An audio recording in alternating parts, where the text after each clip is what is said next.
What's up, you guys? Welcome back to the channel, welcome back to another video, and welcome back to Vic Drives. Now, in case it wasn't apparent in all these previous videos where I kept hinting that something big was happening, on the other side of this camera is my new car. So I'm gonna go ahead and give you guys 5 seconds to run down to the comments and try to guess what it is. Hell, I'll even give you a countdown. 5, 4, 3, 2.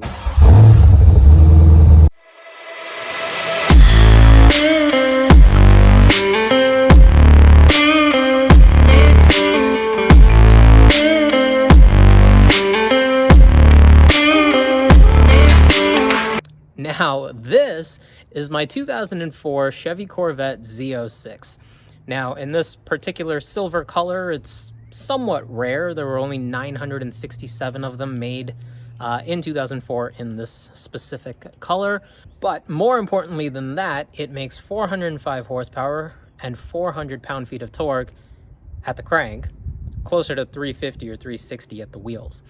The previous owner, as he was giving me the keys to drive off with it, told me 440 horsepower.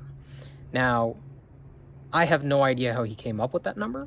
I'm not even sure if that number is real. But regardless of which way you spin it, compared to the 215 horsepower tank that weighed twice as much as this, anything is pretty fast. So this car started out life in Hawaii, believe it or not, and that's where the previous owner purchased it. I don't want this to be like a review video because I'm going to do a review in a little bit, but I guess I can, show you some stuff. This is the interior, obviously, COVID, so yeah. So in terms of modifications, the previous owner has a few on here. Obviously, you heard the exhaust already. These wheels are aftermarket. They're Cray wheels. Actually, that's upside down. But Cray wheels, they're 18s on the front and the back. 295 tires on the rear and 255s on the front, which is still kind of absurd. He put on these weird seat covers. I don't love them, but I don't hate them. So I guess I have to figure out what I want to do with those. And he replaced the infotainment system with a doubled-in one with Apple CarPlay. I believe it has Apple CarPlay. It has Bluetooth at the very least. Aside from that, MagnaFlow exhaust. I already told you about that down there. And the previous owner lived in like an area with really bad radio interference, I guess. So he installed this rather atrociously tall antenna. Yeah, this antenna is going to be the first thing to get taken out of here, because that's ridiculous. That's unnecessary for the 21st century. But yeah, aside from that, this is the vehicle that I have purchased. Now you might be asking yourself, why a Corvette? And I guess to answer that question, we have to travel back in time a little bit. So for those of you that know me, you know that my dream car, my all-time favorite car, is the first gen Audi R8 V10. And my plan was to buy one of those this year, actually. But if you or anyone you know has been car shopping during this pandemic, you know that car prices haven't exactly been making any sense right now.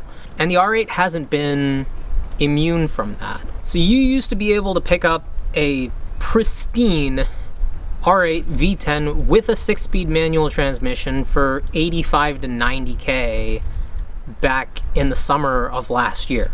But now, like today, that exact same car would be selling for $130,000 to $140,000. I graduated from school 2 years ago, and I have a decent job, make good money, and I pretty much invest everything that I don't spend. But $130,000 to $140,000 is an insane amount of money to be spending at age 23.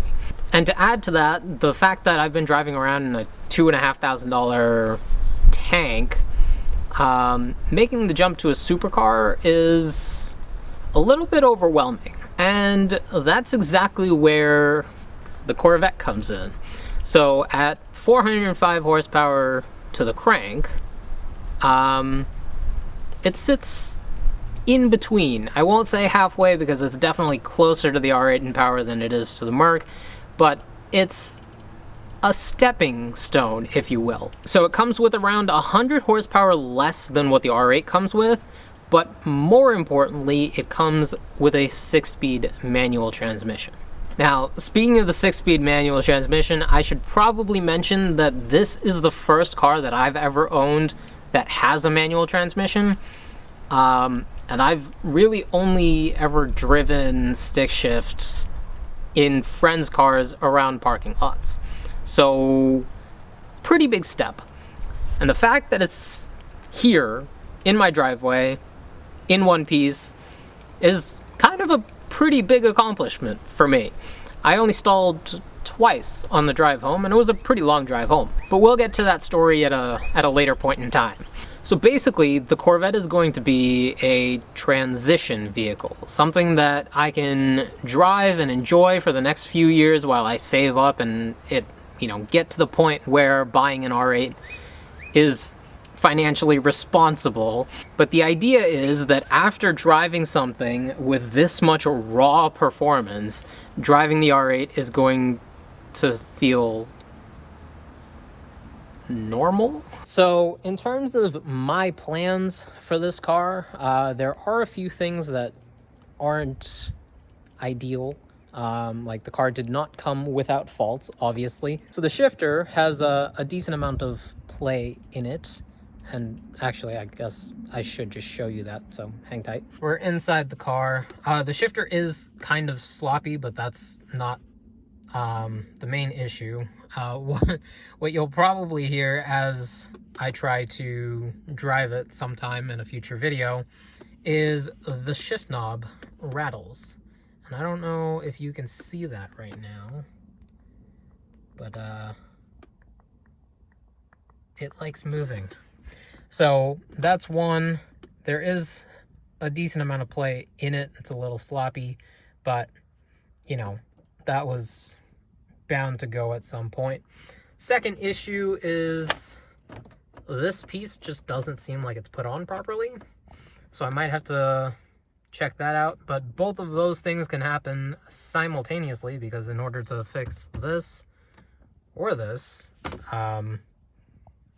all of this has to come apart. So that will definitely be a project in the future. So for those of you that don't know, there is a Hindu tradition that's performed every time you buy a vehicle. It's like a little ceremony where you pray to God and you just say, hey, like, I bought a new car, I'm trying to be responsible, like, keep me safe. So this is my buddy, Ganesh, right down there.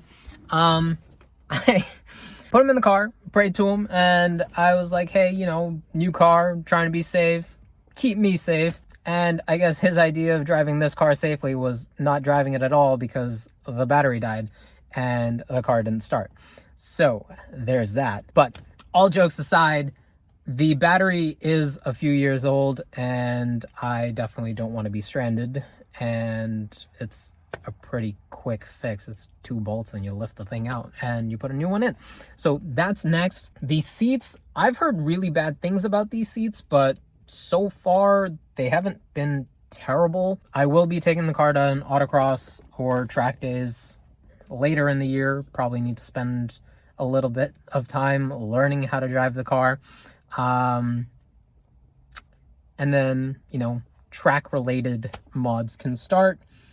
And aside from that, not really a whole lot more. So in terms of things coming to the channel, obviously a review of the car, driving, and otherwise will definitely be one of the first things that you see, in addition to me actually learning how to drive stick in this car.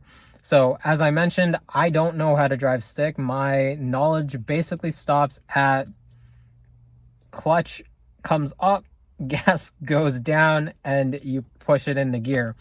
I don't know how to heel toe. I don't know how to rev match. And so that's pretty much all stuff that I need to learn. So if you're excited to see more content with this car, then definitely be sure to subscribe to the channel because more content is definitely coming.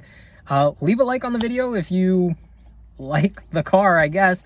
And comment down below and let me know if you saw this coming or didn't. Because I definitely didn't, but here we are. All right, with that, I guess I'll catch you guys in the next one.